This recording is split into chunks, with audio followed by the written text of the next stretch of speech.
co corazón ateigado de esperanza e os ollos postos no porvir da nai terra.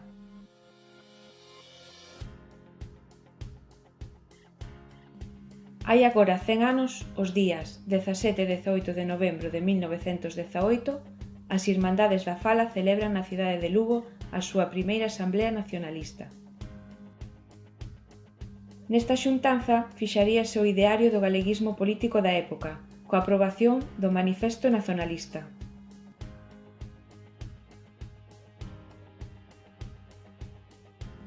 O manifesto contén no seu inicio unha declaración de principios de abandono do rexionalismo.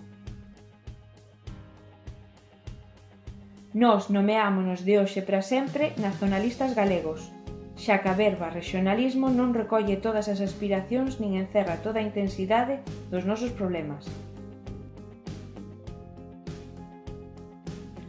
O texto do manifesto era moi avanzado e progresista.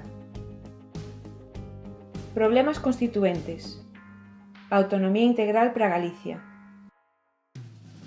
Problemas políticos. Igualdade de dereitos para a muller. E outra multitud de propostas que facían este documento moi avanzado e innovador para a súa época. Acabamento das diputacións provinciais. Réxime tributario sin intervención do poder central.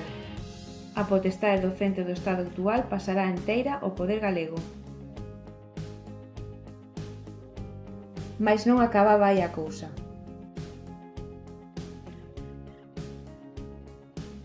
Proclamar a soberanía estética da nación galega. Asinaban este manifesto Alfonso Daniel Rodríguez Castelao, Antón Vilar Ponte, Roberto Blanco, Vicente Risco, Ángel Casal e outros persoeiros de todas as irmandades.